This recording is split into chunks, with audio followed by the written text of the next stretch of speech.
Bonsoir, bonsoir, bonjour, c'est Congo News 24. Bande Konanga, comme toujours avant de commencer notre émission, nous disons merci à Dieu, nous disons merci à nos chers abonnés et téléspectateurs qui nous suivent partout dans le monde et en RDC. Bande Konanga, soyez les bienvenus. À la une, on va commencer cette émission avec Bande Konanga, l'agression rwandaise. Boyoka ba déclaration ya ndenge na ndenge oyo esalami bandeko na journée ya lelo tokoyoka bayati andireki ya Kisangani epai wapi baza kotambola na relique ya héros national Patrice Emery Lumumba. Et puis on va parler bandeko nanga ba chef coutumier bake ko remettre lettre na bango ba yebisi ba Rwandais ba quitter le territoire congolais avant les 30 jours. Et ça ya koyinda bandeko tokoyoka ba chef coutumier. Et puis on va parler bandeko boycott et DCE ba kokende te Assemblée nationale oyo kozana Kigali na du 9 au 5 du 5 au 9 juillet. Mbata a lobiango clairement à partir à Maroc. Et pas wapi na Rabat bazalaki na assemblée nationale oezo sansa ya ba pays africain. Alors bande konanga tous à la connecter peut ko développer mon émission na biso. Deuxième point chez téléspectateurs.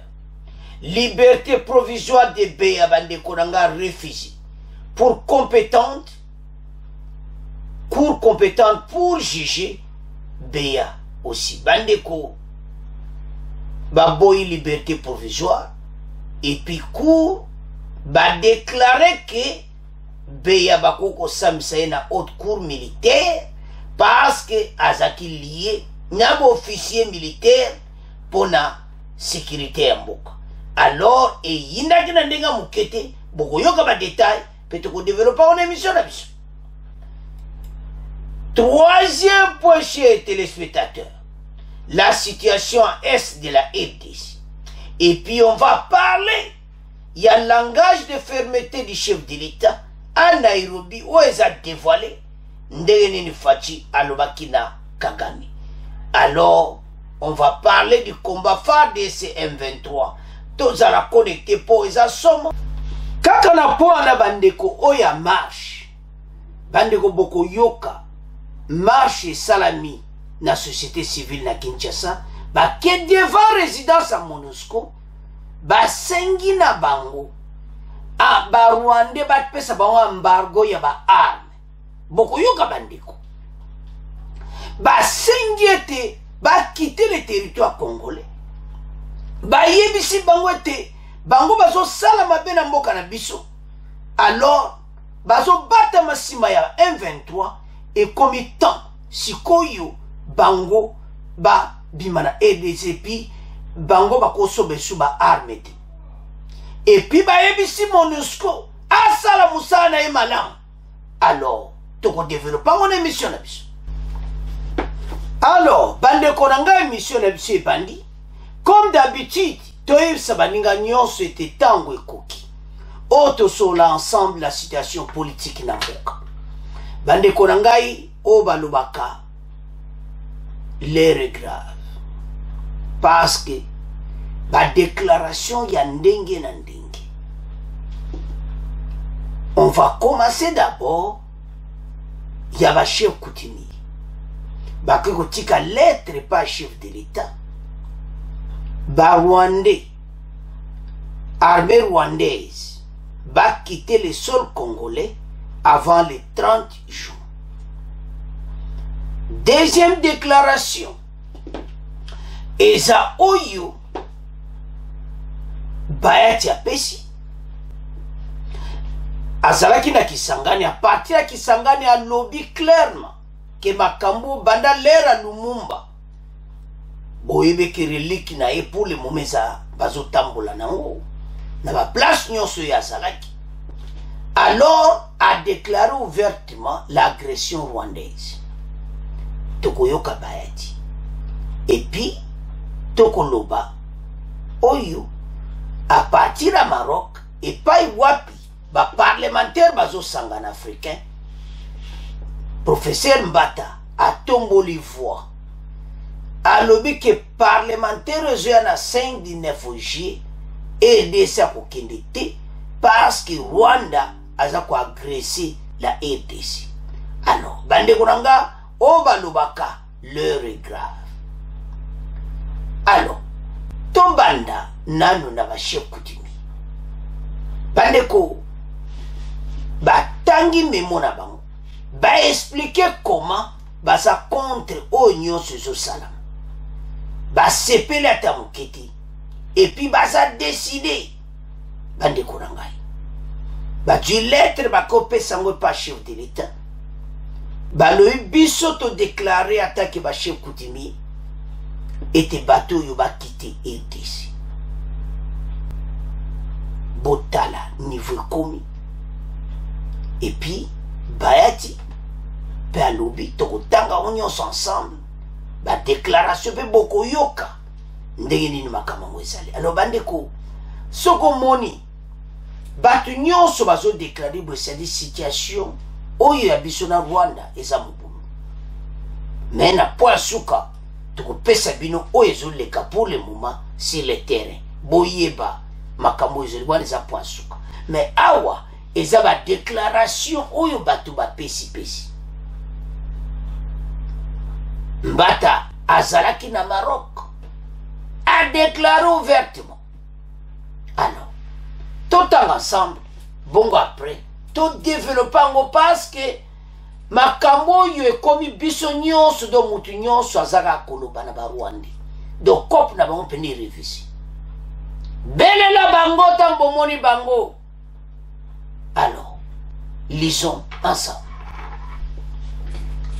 bandeko situation oyo ezomona clairement ete makambu eza oyo balobaki indi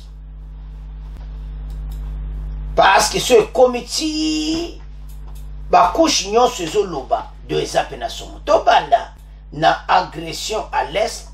Les chefs coutumiers donnent un ultimatum au Rwanda de rappeler ses troupes avant le 30 juin. Donc avant le 30 juin ye ba troupe na ye nyonso ba quitter RDC o balobaka esi yindi. Donc avant le 30 juin bango nyonso babima. Alors ndenge tozotanga wana les chefs coutumiers du Conseil supérieur de l'autorité traditionnelle et coutumière de la RDC, CONATC, en collaboration avec Mondandi World Foundation, ont lancé vendredi un ultimatum au Rwanda de retirer ses militaires et ses complices des terres congolaises avant le 30 juin 2022, date de l'indépendance. Vous savez comment dire? Ba chef coutumier batomboki. Ba ole ba yela bo ba chef coutumier ba Rwanda bo mona makamna bien bangwa. Soki après le 30 bobimite et talibino pour bango dans ce côté là. Le président de cette structure, Sa Majesté Mfumu Difina Ntino, l'a déclaré au cours d'une marche pacifique organisée de la gare centrale en passant par le quartier général de la MONUSCO, où les autorités traditionnelles ont déposé leur mémorandum ainsi qu'à l'ambassade du Rwanda, de Belgique et au palais de la nation. Bakena l'ambassade wana bakuye kutimie batiki memo na bango.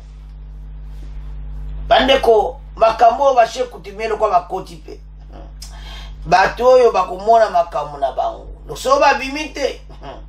Mususu ko oma ba militaire rwandais babani ko leka na soki ba diare bani ko leka bango parce bashe kutimie basakana ati. Alors wana eza ba déclaration était bango nyonso ba kiti wana déclaration ba shikuti et puis ba tiki memo na bango bake ba pesa ngona ambassade à Rwanda ba tiki ngona MONUSCO siège à Kinshasa batiki na Belgique et puis bakepa président de la République au palais de la nation wana bachef coutumier sikoyo tozoleka ya Bayati bandeko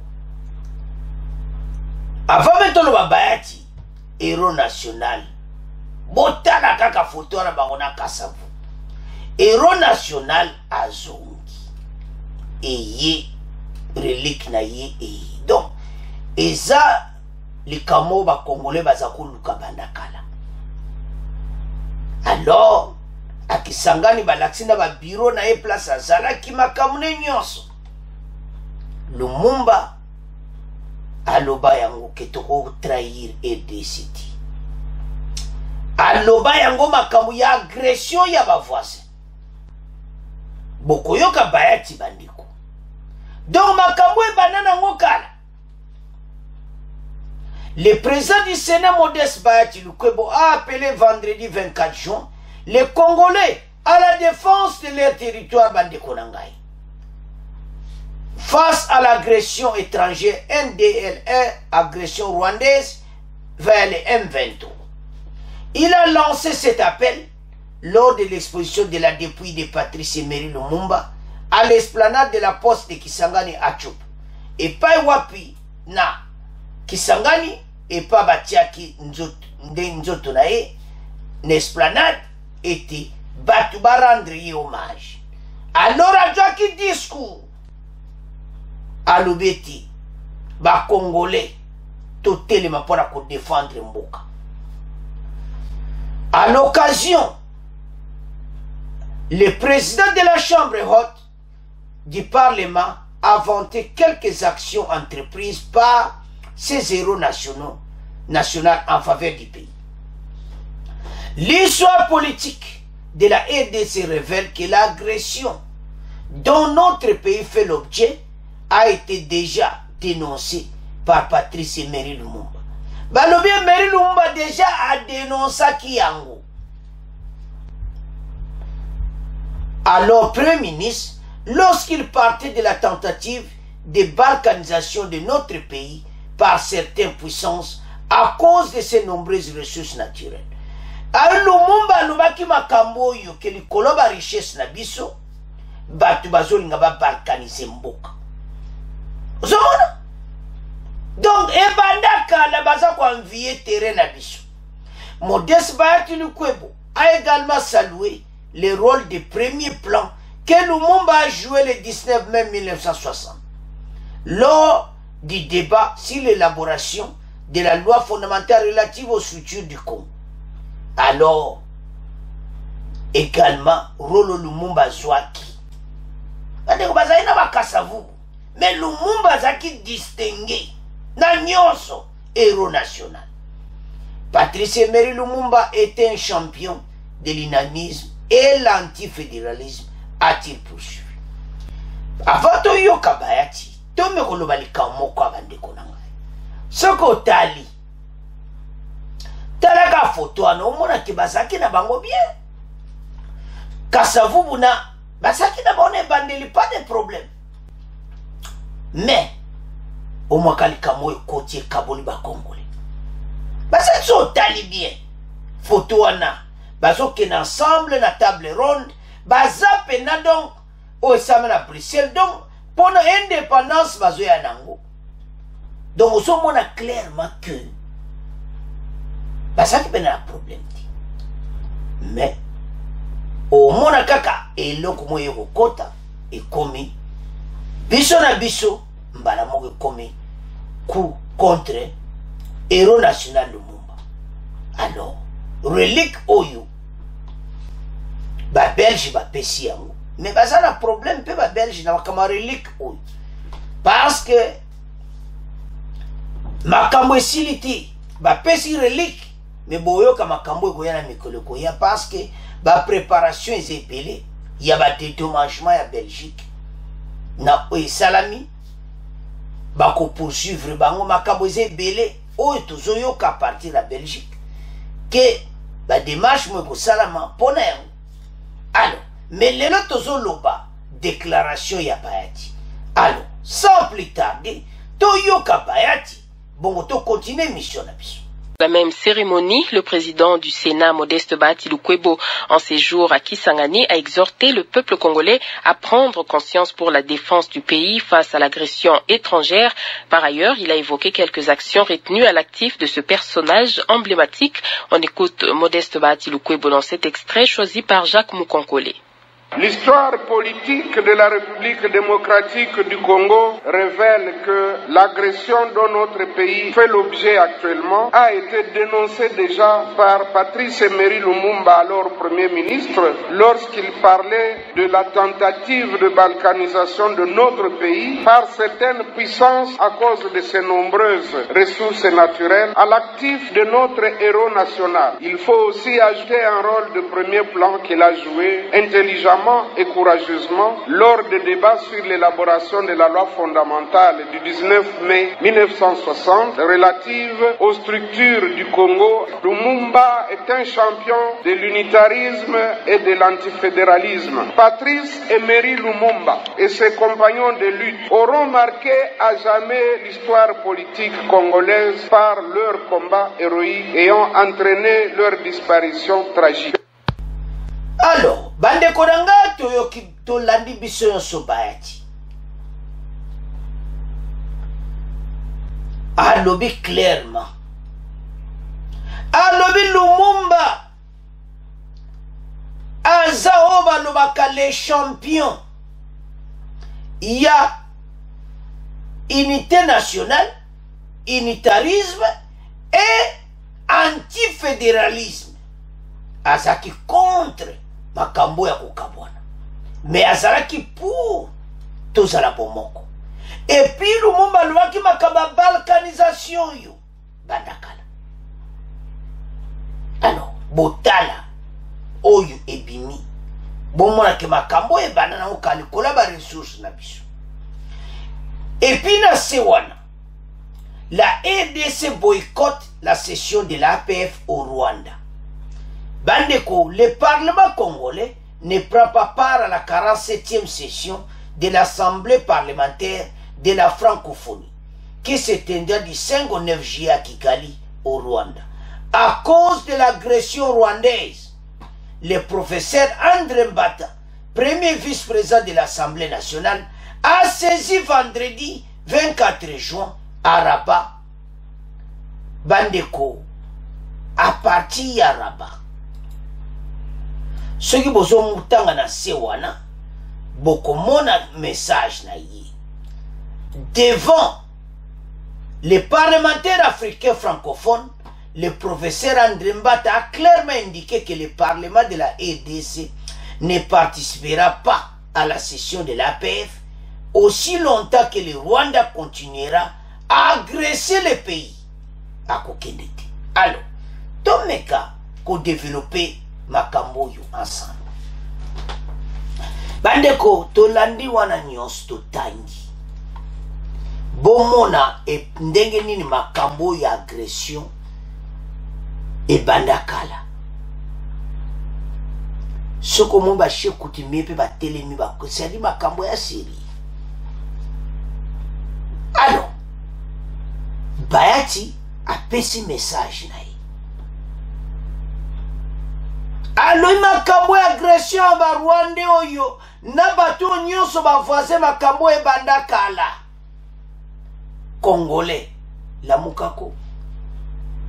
Ben mission et ça la poto comprendre.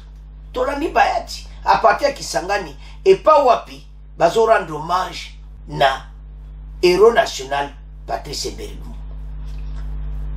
Le premier oyo kaka makambo nyonso premier ministre héros na biso aloba kango bandakala ke ba pays voisin baninga ba balkaniser parti ya mboka na biso mpona ba richesse tozana. Osomona alo tangu ya lobaki yango ande kosakana te pasi biso tozana o nyonso yango Bayati alobi makambo wana ete Lumumba alobaka yango ba Congolais boto défendre mboka nyonso yo participation oko participer soko ozali banda mboka place nyonso ozali participer ozala ba moyen ebele oko participer biso nde tozoloba tozo participer eza na ba moyen ebele mpo bavoisin bayoka pression ya suka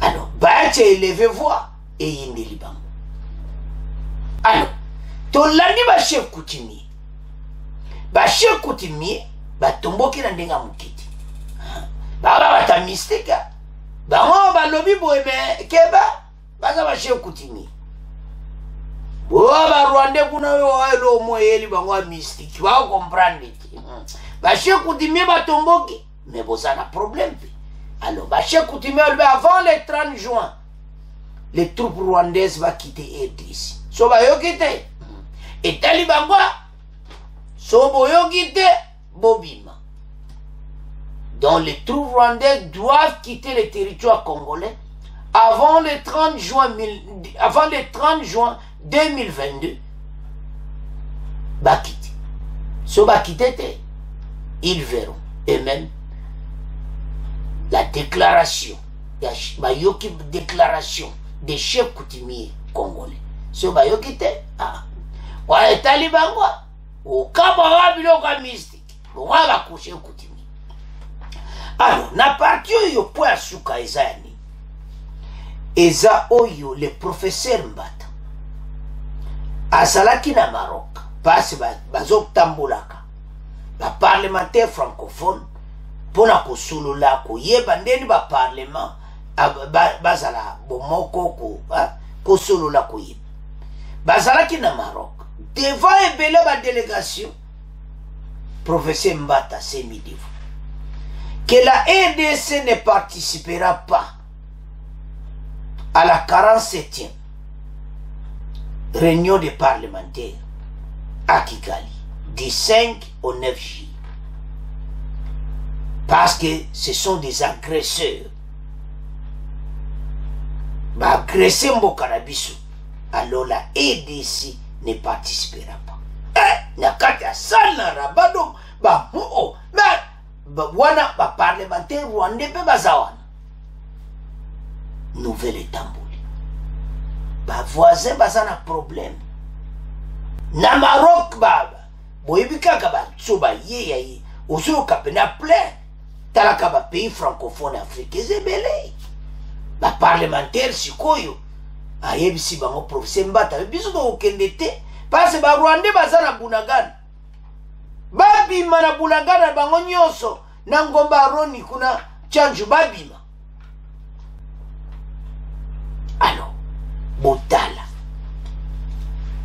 bandeko so nde tolandi message ya Bayati tomona ke pays penza makambo ebandakala le pays est tellement riche les voisins donc oyokaka misu kaka epa na biso comment baarticle ya minene ezobima ke le Rwanda ne peut pas vivre sans le Congo mais siko boza na problème parce que biso tokotikela bino territoire pete bakomi na bino mpe nyonso ekokufa facila ndenge azokenda makambo oyo bandeko bokoyoka yango ndeko place oza tala Bayati il a participé directement oyoka président na biso ya Sénat à partir ya Kisangani mokili ezolanda makambo ya Lumumba a élevé voix que Lumumba l'avait déjà dit que les pays voisins bazoluka basala balkanisation yango alors ezalaka lokola prophétie banda nango do kala emena tala makambo nde ebani komonana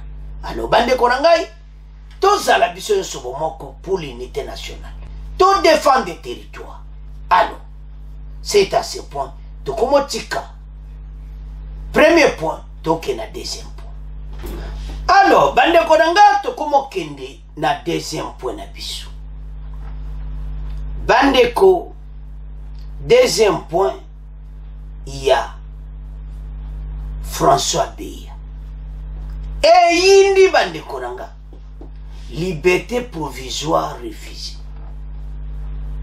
et puis Cour a déclaré qu'à sa compétence il y a qu'au juger François Beya et puis balobi boy et kozala mingi à huis clos parce que ça compte sécurité en mboka. Et puis bah ebisi pourquoi bazo juger yo na cour militaire parce que à la cour militaire ko juger terrain civil ba lobi ezala ki coup d'état lié na ba officier ya FARDC yango yena les 4 officiers baza ba ko samsa bande ko za grave. Alors haute cour militaire ba décider beya ifaye baki situation oyo ndenge bakati wana que parce que y a sa liberté provisoire que bakoko juger été y a sa civil ba expliquer ngo très bien ba 4 colonel ba colonel wana nyonso na bato nyonso ba monter coup d'état andeko situation ça ya osakana te bandeko soko moni likambwa bande bandi bando kia Congo bavandi nye loba likambwa ni za asuru oui bando kia Congo mais les lero be interview partout bando kia Congo soko moni ba loba te senge zaki penda coup d'état totika na biso ko kota gauche droite ba ABC ke bazako bako juger bango bako banda procès na bango déjà et bandi bako zala 2 ou 3 fois par semaine mais la majorité ko zala huis clos ba jugement na procès wana parce que zo touché makambo ebele ya mboka bandi ko makambo sile msiyo yoka boyo mboka mobulu kotia yango zo mona kezana makamusu pe bako juger ngo boyeti mokile ko nyingana boyebi te oyo ezoloba makuna boyebi te batu bandani bazotanga bango kuna parce que mena komo loba libosa za loba ti mena François Beya aza ko expliquer problème na ye bayebi si ekezo ko eza sécurité de l'état situation bandeko eza mugulu parce que toyebaka makambo keza ya solo totalaka siko bandoki ya Congo bando ya Congo bakoti calme bazoloba te mbeza lero omona babimi yaza nani bakomi o dictature bato babani kotomboka omona nzela bato babani koloba opposition babani koloba mais opposition bavandi nie pourquoi parce que bamoni qu'il y a des preuves avec ces officiers supérieurs à FARDC basana makala na yebango 4 ces 4 co-accusés bazo samba mboka na you o trahir ango en tout cas besoin congolais mawe patriotisme il faut ezala pour l'intérêt o ya mboka na biso bandeko mais makambo yo lere bandaki ya musu balobi nango eza faux coup d'état mais bande wa Congo siko bavali nye bamoni oh makambo msérieux bo omoni gouvernement ne basalaki batika ko loba bakomba ba colonel wanati basaota ga be ya yemoko siko yoka batene mission bongo eza faux coup d'état parce que ezaka ka ba yemoko comment coup d'état on ka yemo bakangi ka yemoko totika biloba loba banda ba ko accuser babimi tous les bandoki ya Congo bavandi nye bakosuko saba makambo émission na moto ya kozala contre voilà ba monter kuka po faci alongole tout ça maintenant le mona mais la situation est sérieuse. Il y a des officiers militaires inclus dans le coup d'état. Alors qu'est-ce qu'il faut faire? Maintenant la haute cour militaire va expliquer y est très bien. Ba lobi que famille peut sali bango passe. Parce bon ba yeba ka ke pona yango bako libérer parce que haute cour bako samisa eti bako pese liberté provisoire mbala mo liberté provisoire refusé alors tout ensemble peut yoka makambo ndenge leka kina makala na chambre foraine parce que kuna mote toka kila haute cour militaire a pris des décisions ko sakana ngote wana za haute cour eza oyo toto yoko ba liberté wana eza ba soda yoga ba soda ko ba liberté provisoire ezala avance. Alors, liberté provisoire. Refusé pour cour compétente pour juger BA et 4 officiers FARDC.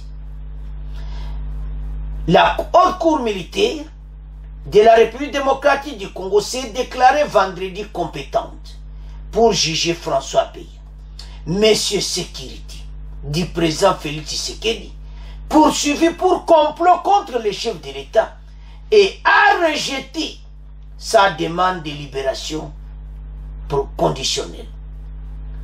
Conseiller spécial de Tshisekedi chargé de sécurité François Beya est poursuivi pour complot et offense contre la personne du chef de l'État. Violation des consignes et incitation des militaires à commettre des actes contraires au devoir et à la discipline. Pour moi, il y a un problème.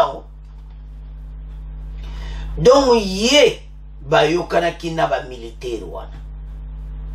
Le colonel Sika Patit, le lieutenant-colonel Pierre Kalenga, le commissaire supérieur Lili Tambwe, Guy Vandanoa, brigadier Tonton Toadi Sekele, Oaza en fuite, Tisgo Bazo Lukai, Moko Aza en fuite. Mais 4 bazana makala sikoyo do ba consigne ye azopesa ba position nyonso a chef de l'État ke eba kozala te coupe esa ma jour boye ba kodo de consigne oyo kakason bandeko moko ba ko akize yo na telemi azosamba anteni militaire. Situation la haute cour militaire ordonne la poursuite des débats au fond. La cour militaire rejette la demande de mise à libération provisoire formulée par M. Beya et ses co-accusés, a déclaré le général de brigade Camille Masungi Mouna, président du tribunal. Président du tribunal, Masungi a lobby que to boy liberté provisoire. Yo na colonel oyo bungabo sala coup d'état na commissaire supérieur Lili Tambwe boko soya ngoti bande ko botala to ebite entre bango na ngaza la président de la république tunanga to tunana donc bo bule kaka soki ba mo ba eba kide ba kamo ekene bon fachi to boli coup d'état yo za no déclarer après mon travail moko abiminani président de la république bandeko batu bandoka Congo basana bango talaka démocratie bandeko nanga démocratie batu babundi bundi nango avance. En plus de François Beya, les autres personnes citées dans ce complot contre le chef de l'État sont les brigadiers Tonton Toadi Sekele en fuite, Tonton Toadi Sekele Bazon Lukisaï, le colonel Tite Sikapa, le commissaire supérieur, Lili Tambwe Bango Nyonso Bazana Makala. Alors, la défense de M. Beya avait alors argué que celui-ci était un civil, ne pouvant pas être jugé par la juridiction militaire. Dans la place Oyo, Mayele la Bangwesili, Koura Lobi, que yo lobaki que moi va juger à Wate, mais biselo tozo confirmé que va ko juger à Batuni Ponani. Parce que yo Ozaki ku naba haute naba ba commissaire supérieur naba colonel pour vous monter coup d'état. Alors famille naye mawatu. Alors toyoka extrait oyo bon to continuer mission na biso parce que bande ko ezabaka moko ya kosaka na ngote. Alors tolanda oyelekaki na makala c'est vendredi 24 juin. Bon, on continue mission. Justice. Au procès de François Beya et consorts, la haute cour militaire s'est déclarée hier compétente de juger l'ancien conseiller spécial du président de la République en matière de sécurité et ses 4 co-accusés. Au cours d'une audience publique à la prison centrale de Makala à Kinshasa, la haute cour a rendu son arrêt avant de dire droit. Par cet arrêt, elle a rejeté toutes les demandes formulées par la défense des prévenus à travers leur mémoire unique. Elle a également décrété le huis clos pour les prochaines audiences. Le compte-rendu de Jeff Ngoy Mulonda. François Beya, déprimé et abattu devant les juges en présence de sa famille qui pleure au prononcé de la décision de la haute cour. Elle décide de le maintenir en détention avec ses co-accusés. Les malades présumés peuvent se faire soigner en prison. Complot contre le chef de l'État, offense à celui-ci, incitation des militaires à commettre des actes contraires à la discipline et violation des consignes. C'est grave, selon les juges. Ces infractions dépassent plus d'une année de peine. D'après la Cour, la participation criminelle est en connectivité entre les prévenus. Beya étant civil, il est en relation de ces infractions avec les autres qui sont officiers supérieurs de l'armée et de la police, donc justiciables de la haute cour. Ce qui justifie la compétence de cette dernière. Sur le huis clos, la Cour refuse la publicité des audiences parce qu'il s'agit de faits portant atteinte à la sûreté de l'État. Secret défense oblige. Elle leur donne ainsi la célérité d'instruction quant au fond, en organisant 3 audiences par semaine. Mais à partir de la semaine prochaine, 2 audiences sont prévues mardi et vendredi dans les installations de la haute cour. Alors, bande kotolandi bisonyos. Donc, bangona ba colonel kopesaki na ngoufel. Mais ba boy liberté provisoire mena basana makala. Tomeka koloba ngwempe. Oto yoki nyos tomeko discuter ensemble. Bandeko, situation yangoana. Donc, ce qu'on se tala au lobby, mais situation oyo. Bandeko, coup d'état. Pays okena démocratie. Ba pays voisin tozanango. Surtout ba l'Ukraine so ba problème. Basa na ba système de dictature. Basa n'était pas na bisoter. Siko on ndenge pas na biso makambo ezokende bien. Ba voisin ba osepela te. Piso après salle de mandat olongwe mususu apoti. Ba voisin ba osepela te. Est-ce que makambo ezaki lié pe na ba voisin? Point d'interrogation. Tunanga ngapena tunabi. Donc situation ezape no balobaka. Ezali pe na mobulu. Parce que ba colonel ba yakaba coup d'état au fachi umlibanda ale ba bazui. Sikuyo ba bulla ba mopende ezali ke tozonga na yebite. Ba bulla mo ezali tozonga na oyakala wana. Et c'est ça la somme que pays ezonga pena sima. Ezamawa. Bande kosoko tali. Situation oyo comprendre le ba. Oh non. L'heure et ezapena mobulu. Congolais kabiso na biso tozoteka. Maintenant ba boy liberté provisoire. Ba expliquer nyonso. Sikoyo. Tolandi biso nyonso. Sikoyo. Boko loba ni. Boko condamner les choses que voilà. Et ça n'a pas coup d'état. Ba fansaka ba colonel wana prison. Tala siko makamdenge bimi polili. Ben, et ba nokozala a huis clos. Alors, François Beya, liberté provisoire refusée. Et puis maintenant, à ce samba, d'autres sont mon attaqué, bah, au Kangaban. Bah, au côté prison. Parce que ont mon attaqué, il y a des indices sérieux. Ou ils acclament, mais ont mon attaqué, ma camoza solo. Alors, bande konanga, c'est à ce point. Tu commences à 2e point, tu commences à 3e point. Bandeko, 3e point, la situation à l'est, et puis, maloba oyo Faci alobaki na Kagame awa bokoyoka extrait nango boyoka déclaration nango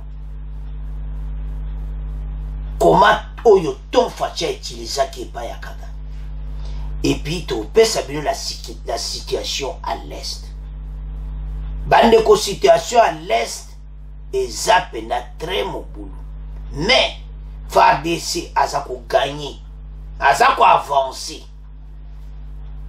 déjà baza na pembeni na Bunagana donc une partie baza ba côté wana déjà tango na Jomba ba meki ba kokiti alors à son final les il faut ba botola Bunagana mais comment c'est un peu na maloba Faci alobaki bande ko tenir langage moko ferme ba media na biso siko ba lobe on ndenge Faci alobaki na ye alwane clairement donc bango pena basilani tambo yoka boloba isa sérieux bandeko bango ba agresser mboka tant que président de la République il faut avoir ba parole moko dur à frapper fort Faci malobo yoka pena ba congolais ta ba yoka pena mokako so bo yoka makambo a conclave ndenge leki ebima nyonso libandelo obwata mezati yaki sa ba congolais bokeba na tozoloba et de preuve parce que où eleki na conclave Faci pena mutaboya ki Rwanda bakota ti mais Rwanda zaina posa kozala nini wana mais aboyaki soko tali na bakomba mawato petolo bananu pourquoi il va pouvoir aller à côté parce que sa mission là mission ça que ba côté ça ba généraux rwandais na kata FARDC tozonga neto zalaka donc armée donc mawatro pour ba ba so diriger ba ça quoi affaiblir l'armée tout mon armée na sauté mais banda batona ba révéler ba ben filtrer ba yebani au matin makambo changer na kata FARDC mais là ça va parce ba yebio socio yebie force ici donc socio tangi kaka bandoka Congo nyoso maile sili ben filtrer ba tangi ba encourage ici la situation Bunagana eza makambo photo bimisa ba ona mboka wana pas to éviter zo le cara frontière pour le moment to éviter combien de ba saka ba coltan ba saison 4 saison kende na mboka ba voisin donc éliminer FARDC il faut pas ça là tout même avant ni ba ya to attaquer ba alors totanga makambango to banananu na langage à chef de l'État son excellence le président de la République ndenga lobaki na Kagame bongo après toke na point oya Bunagana. Alors, bande konanga le langage de fermeté de Faci à Nairobi. Président ya Kenya bandeko. Yaza ineka au milieu du village. Si on lève la vérité, puis si quoi y ça, au Rwanda, mais situation comme impossible. Donc c'est ça. Alors, bien que moi été, bino, il faut pena, bo quitter kaka, mboka oyo, parce que situation, oyo nenge komi, tant ba force na bakoya, bakozana problème. Alors, lisons ensemble. Forum des As. Un autre quotidien s'intéresse au sommet des États de l'Afrique de l'Est et écrit sur le langage de fermeté de Tshisekedi à Nairobi. Très remonté contre son voisin,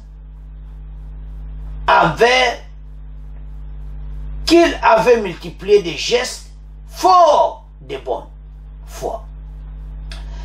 Alors, peut-on lire dans ces tabloïds, le président de la RDC a retiré la position empreinte de fermeté de son gouvernement ferme sur la condamnation de l'agression rwandaise et refus catégorique de voir le Rwanda participer à la force régionale. Bandeko botala makambo oyo. Donc aboyi penake bango baleka bakota na force régionale et puis utiliser langage moko makasi sikoyo bandeko bazai kondima te. Maintenant bomoni soki tozoloba parce que bandeko makambo yo eza makambo kosakana nango te. Situation toza nango ba voisin baza na problème sérieux nde baza wana mayele sili bango pasi bazomona ki ndenge situation ezokende makambo yo ekosila nango bango bakovivre ndenge nini fachi ndenge azoloba na président Rwanda na fermeté, le langage de fermeté de Tshisekedi à Nairobi très remonté contre son voisin na bakambo nyonso bomba sali kokota na mboka na biso na ndenge wana. Donc baye bakoti penza oyo kaka na makasi et puis babatami na bango sima ya ba M23 botala ba problème oyo tozanango bandeko. Situation oyo ya biso ya est tokomona biso moke makambo pena bandeko eza kosaka nango te parce que bango pour le moment baza na Bunagana et biso dia tozana entrée côté ya ouest d'autres baka une partie à Bunagana farde sazalja na kati nango. Mena stratégie nini poda kobimisa bango parce que bazo bouger te depuis bakota ki na Bunagana. Ils ont essayé l'autre village à côté de Bunagana. To la une émission passée mais ici m'a écarté. Alors avant de continuer l'émission tout yo kanam le langage de fermeté de Fachi à Nairobi bongo après tout loba situation en combat na ba marche ou ezo salama na Kinshasa bongo to continue mission na biso. Comme des As, un autre quotidien s'intéresse au sommet des États de l'Afrique de l'Est et écrit, je cite, sur le langage de fermeté de Tshisekedi à Nairobi, très remonté contre son voisin envers qui il avait multiplié des gestes forts de bonne foi. Peut-on lire dans ce tabloïd, le président de la RDC a réitéré la position empreinte de fermeté de son gouvernement, ferme sur la condamnation de l'agression rwandaise et refus catégorique de voir le Rwanda participer à la force régionale à déployer dans la région d'insécurité. Alors, bande konanga to la biso nyonso wana que le président de la RDC a retiré la position ferme de fermeté de son gouvernement, ferme sur la condamnation de l'agression rwandaise et refus catégorique de voir le Rwanda participer à la force régionale déployée dans la zone de sécurité de l'Andiwanate. Bon nyonso kakobwe siko ba prevezo ya kakuya Fachi alubine a décidé qu'il s'y place président Kenya wana alubi jamais Rwanda koza la force bakoya na RDC parce que ba agresser mboka na ngai to la division son extrait bon mona koma batuyo baza sima ya M23 baza ko agresser mboka na biso entre tabazo kena ba ressources. Alors tala ba photo président monde bomba tomboli marche na Kinshasa po bazana besoin mboka oyo mokili yoka ke batuyo bakota kina mboka na biso. Fachi avait dit lui-même que non participation na bango na force wana et qu'on lance message moka makasi oui bazaki pena ba agresseur. Parce que le président du Kenya en exercice ye mutu aza dirige ali bapreve yango efaci apesi me yo pesa ya yo pe président Rwanda soko akopesa te. Alors bandeko tolandi biso nyonso wana extrait wana ete faci alobaki bango bakokozala te. Alors sikoyo tokende directement na point oyo bitumba oyo tozobongama kuna. Bandeko bato baye basampare na est à Bunagana, je dis bien, parce que ouest à Bunagana va de ça va côté kuna. Et maintenant bazo senga population il faut atikala kaka ne bakatsa na Uganda bayati. Oui, quelques-uns bazo zonga. Parce que dernièrement bato bakufa ki 17 personnes. Alors armée rwandaise M23 bazana kobanga pour le moment. Et ça va trop citer. Et kozonga la bango d'une manière d'une autre. Voisin ça a problème pour le moment. Tolandi ba commentaire rebelle que mutu yazo bunda na yi.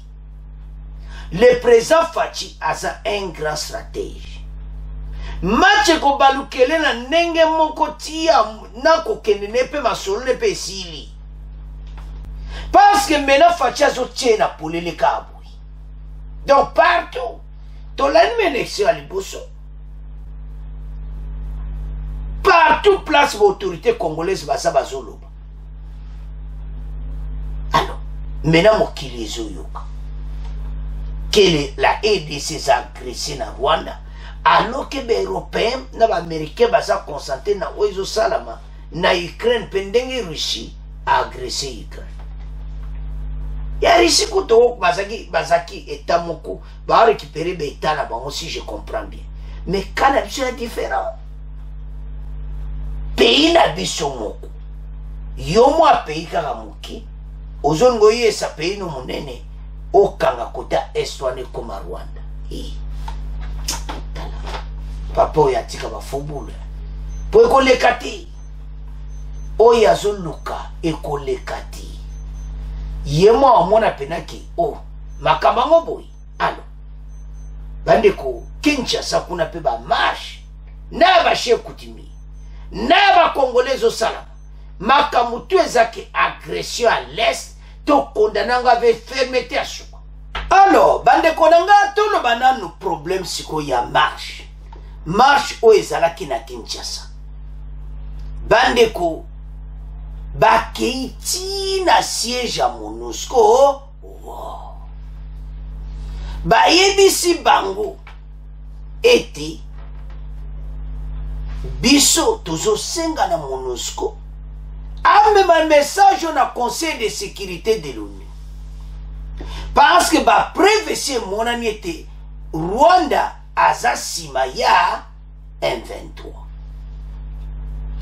ezo senga bazwa embargo pe ozomona match ko balukana nenga mukete bango pe bakozwa siko nini embargo ba Congolais botala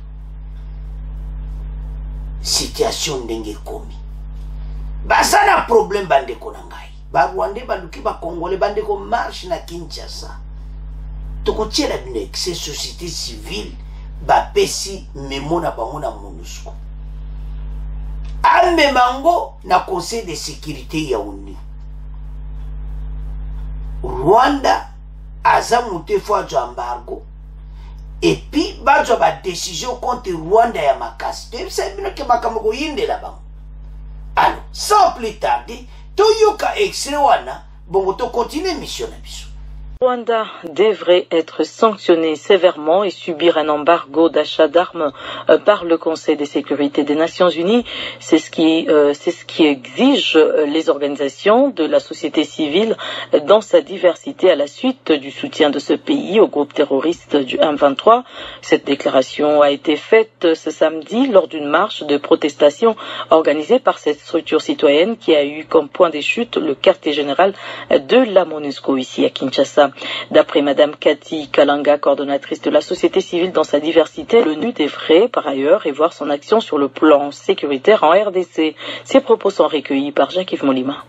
De mettre en place un système d'activisme plus accru de troupes onusiennes présentes à l'Est aux côtés des FARDC dans le cadre de leur mission en RDC. De convoquer urgemment une réunion du Conseil de sécurité de l'ONU qui devra statuer sur la situation sécuritaire dans l'Est de la RDC, cette fois-ci en condamnant le Rwanda et ses complices et leur infliger des sanctions sévères.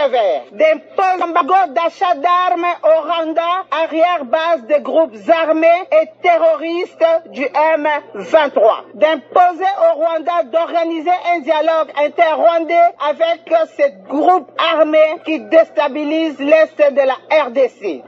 Alors, bande konanga tolandi biso nyonso. Oyokinde batu baza koganga. Donc baza na un problème sérieux. Ndenge bazawana, il faut penza bame ba message wana Rwanda embargo ya ba arme bientôt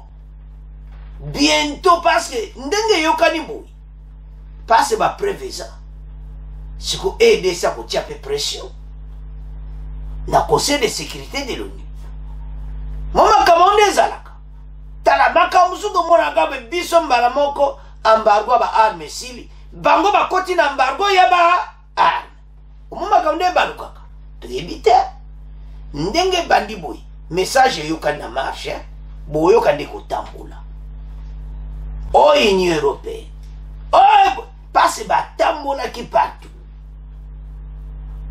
ambassade ya Rwanda ba moni pe makamna ba do partout Kinshasa bazo pesa message parce ba preuve siko monani Rwanda azasima yaba M23 yango katolo bandeko bato balukeli biso ba problème ndenge na ndenge sio kozongela bango na ndenge mosusu batungi biso ya mingi ekometa oyo pe bango bamona makambo na bango yango toyesa ba congolais tolela totika toza makambo ndenge ezokende tolandi biso nyonso wana extra wana do marche bene salamaki embargo ba arme alors basengi pe toyebi ke message yokani tellement bato bakebele société civile pena s'organiser très bien ba vrai boule pour bango be bakoma na embargo ekoko salama pe parce message bandaka boyi après tamboli ba Union européenne bazui et que la conseil de sécurité mbala moko ba appuyer yango ale mbala moko Rwanda embargo ba a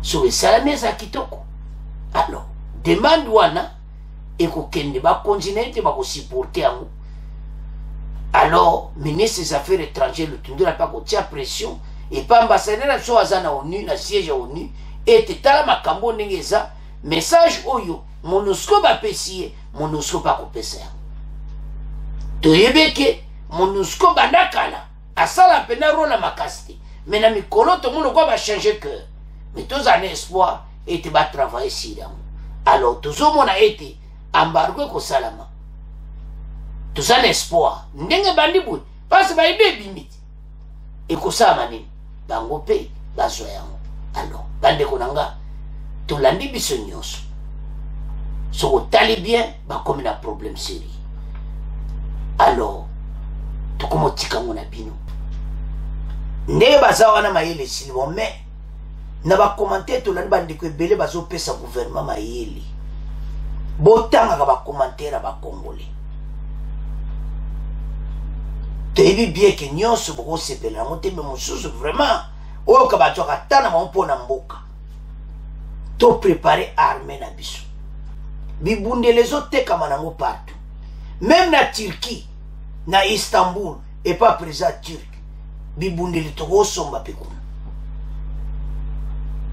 zamana mikolo ba avion de chasse ya sikebini to batekela biso ya kala wana ti to so modèle wana ya sika ou ezo mema ba bombe soki combien soki matili kontango ezo kitisa na sa oza kopanza comme ça ba français ba sentir FARDC ça s'organiser bande ko toko vaincre bitumbo yo toko gagner bitumba nous vaincrons avec Dieu derrière le pays oyo biso nyonso bomoko ekozala bien mais tozobeta seti division ba oyo bazolinga kobima kaka bandoki ya Congo botika toloba biso nyonso allez-y FARDC comment pays na biso ya nzamba pesa biso botoya batu boka babimi nulle part baya pe o non baya pe ba pona bango ba monika ke to gain to jibuna gana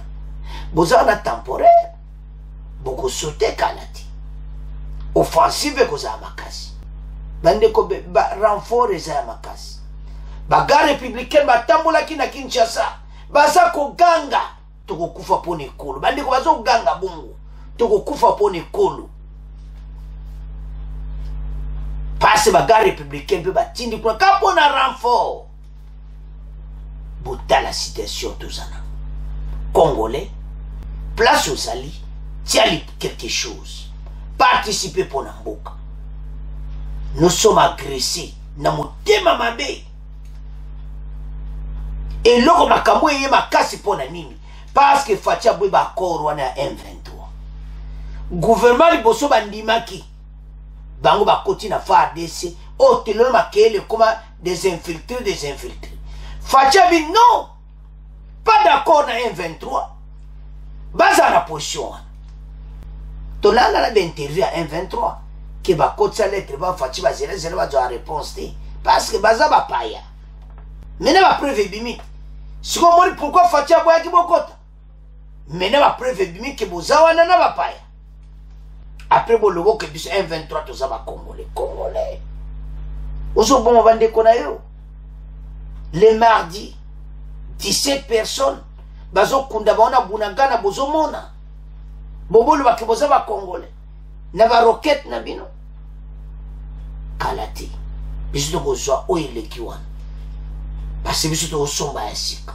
moderne moto ezakande moto aso mutuka na 2022 na moto aso mutuka soki 15 ans passés ça différent biso to ba équipement moderne ba tank moko yo kaso ezoya kosakana ti to na ba anti tank bango so bazoya bakuka na anti tank ale M23 me rwandaise wa panzani biso na bango to telema situation eza wana bakonzi ndenge bolobi ke budget ya 1 milliard pour na armée bosala parce ba congolais bazaso bayoki balingi bamona ekoma teka ko balobaki metile lezo salamati basomba babibundela makasi bato bakosaka na biso sur terre nous vaincrons toko kain guerre oyo toko zala ba vainqueur makelele pe kosila bandeko ebele mikolo oyo totika na makambo ya élection makambo oyo aboyi non pour le moment eza makambo ya unité nationale parce que mboka bandeko tozala bitumba so si c'est mission akende na aide Congo basango bomona oyo ezoleka na Tanganyika FCC alinga zongo de bo comprendre que balinga bazongsa bato na bango na Tanganyika mbongo eloba nango si je comprends bien c'est basé sur la majorité mais pourquoi pression wana et pas ya gouverneur asika qui a l'ombre mais masula bien ça so si c'est mission kene na aide Congo basango télévision landa yango yeba ozo leka na Tanganyika parce que zamawa tuzana makamu na est alors watu tiango na chaîne wana so c'est mission bandeko leka na aide Congo talo ozo leka na Tanganyika alors bandeko tozonga na point oyo à l'est si pour le moment eza lokola bato bazongi retour pour se préparer sikoyo ndeni aso ekozala bango mpe kuna bazobongama biso mpe tozobongama ya mbala oyo ekozala somo pasi tokoyoka kala te affrontement kosakana nango te mpo tokotika bango ta mingi wana te en attendant baforce ekoya bango bakoyiba baplan na ndenge moke te bafrontiere wana uganda mais yao toyesaka bakonzi bokeba mpe na uganda ye mpe tozomona mpe na clair te tozala na bango mayele mpo toza vraiment atake bandeko mais soki otali FARDC aza na baavance akosakana nango te sur le terrain tozolanda évolution de près toyebi ke lobi dimanche tokozwa sube information kaka makambo ya est tokopesa na bandeko alors bandeko nanga c'est à ce point tokomo clôturer mission na biso bon abonner massivement bon partager au revoir à la prochaine.